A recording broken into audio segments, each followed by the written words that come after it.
સીએમએ તમામ મુદ્દાઓ સાંભળી આશ્વાસન પણ આપ્યું। સીએમએ ખાતરી આપી કે ખેડૂતોના પ્રશ્નોનું નિરાકરણ લાવવામાં આવશે। આપ નેતાઓની મુખ્યમંત્રી ભૂપેન્દ્ર પટેલ સાથે મુલાકાત થઈ।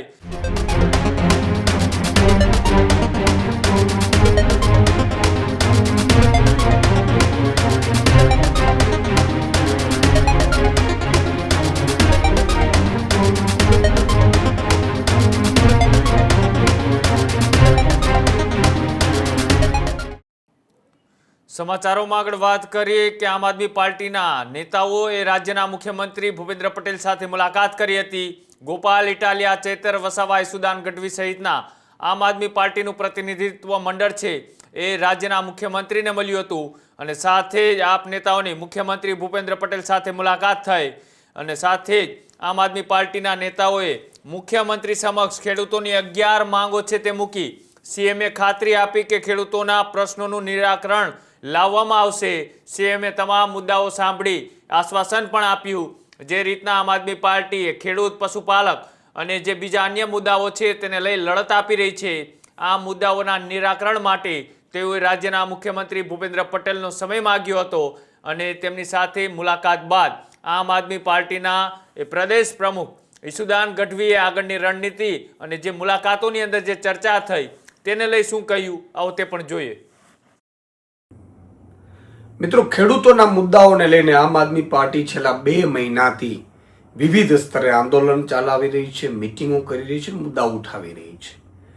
ખેડૂતોને આપે જોયું હશે કે હળદળમાં જે થયું, મોડાસામાં જે પશુપાલકની સાથે થયું અને એની હત્યા થઈ, સાથે સાથે એ ભાવનો મુદ્દો હોય, એપીએમસીમાં કડદા પ્રથાનો મુદ્દો હોય, એને જે વળતર મળવું જોઈએ પૂરતું એનો મુદ્દો હોય કે હાઈ ટેન્શન લાઈન નાખવાનો મુદ્દો હોય કે ખેડૂતોને કોઈના કોઈ રીતે હેરાન પરેશાન કરવામાં આવે છે, શોષણ કરવામાં આવે છે એનો મુદ્દો હોય, આ તમામ મુદ્દાઓને લઈને 2 મહિનાથી આમ આદમી પાર્ટી છે એ સતત 8 થી 9 જેટલી કિસાન મહાપંચાયતો આખા ગુજરાતમાં કરી અને મેં જાહેર કર્યું હતું સુદામડામાં, આપને ખબર તો 10 મુદ્દાઓને લઈને આમ આદમી પાર્ટી આગામી સમયમાં મુખ્યમંત્રીને મળશે। અને આપણે જોયું હશે કે 8000 જેટલા ગામોમાં ખેડૂત ન્યાય પંચાયતો કરી અને લગભગ 80000 જેટલા ખેડૂતોનું સમર્થન પત્ર મેળવ્યું। હજી એ પ્રોસેસ ચાલુ છે અને પછી અમે મુખ્યમંત્રીને મળવા ગયા। મુખ્યમંત્રીને પણ 11 મુદ્દાઓ 10 હતો ને પછી હાઈ ટેન્શન લાઈનનો એડ કરવામાં આવ્યો કે લોકોની, ખેડૂતોની ખૂબ માંગ હતી। કચ્છમાં છે, ધાંગધ્રામાં છે, આખી લાઈનો નીકળે છે, આખા ગુજરાતમાં બેફામપણે ખેડૂતોના ખેતરોમાંથી મોટી મોટી લાઈનો નીકળે અને ખેડૂતોને વળતર પણ ન મળે અને પોલીસનો અત્યાચાર કરવામાં આવે, પોલીસ અને સરકાર જાણે ઉદ્યોગપતિની દલાલી કરતી હોય એવી સ્થિતિમાં આવે ત્યારે આ મુદ્દો પણ અમે એડ કર્યો। અને ગતરોજ અમે ધારાસભ્ય અમારું ડેલિગેશન મુખ્યમંત્રીશ્રીને મળ્યું, મુખ્યમંત્રીને અમે રજૂઆત કરી છે, મુખ્યમંત્રીને કહ્યું છે કે આ પ્રશ્નોનો ઉકેલ લાવો અને થઈ શકે એવા છે। માની લો કે હેક્ટરે 50,000 રૂપિયો આપી શકાય એવું છે, 12 કલાકે દિવસે વીજળી આપી શકાય એવી છે। તો એ 11 મુદ્દાઓ મિત્રો ચર્ચા કરી। મને પૂરો વિશ્વાસ છે મુખ્યમંત્રીશ્રીએ અમને સાંભળ્યા, આખા ડેલિગેશનને સાંભળ્યા।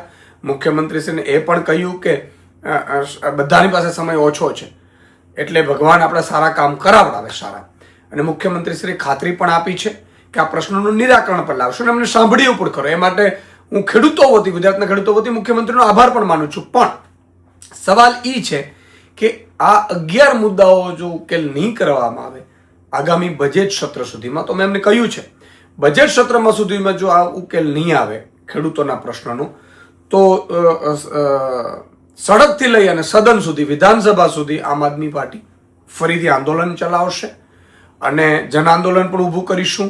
આજે સાઇન કેમ્પેનમાં 80,000 ખેડૂતો છે, એની જગ્યાએ પછી 20 લાખ ખેડૂતોની સાઇન કેમ્પેન ચાલશે અને વિધાનસભામાં પણ અમારા ધારાસભ્યો છે મજબૂતાઈથી આ મુદ્દાઓ ઉઠાવશે।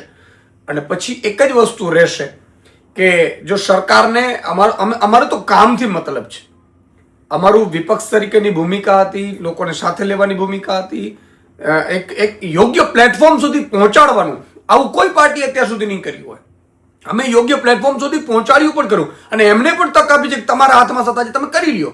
નહીં તો પછી અમે જન આંદોલન કરીશું અને મજબૂરીએ ખેડૂતો માટે અમારે લડવું પડશે, ગરીબો, ભાગિયાઓ, મજૂરો, શ્રમિકો માટે અમારે લડવું પડશે, એ વાત નક્કી છે. અને એટલે જો આ મુદ્દાઓ બજેટ સત્ર સુધીમાં, ફેબ્રુઆરીમાં બજેટ સત્ર છે પહેલા જો સોલ્વ નહીં થાય તો આમ આદમી પાર્ટી જલદ આંદોલન કરશે. અને એ માટે અમે ઈચ્છીએ છીએ કે ગુજરાત આખું અમારી સાથે જોડાય. જય જવાન, જય કિસાન.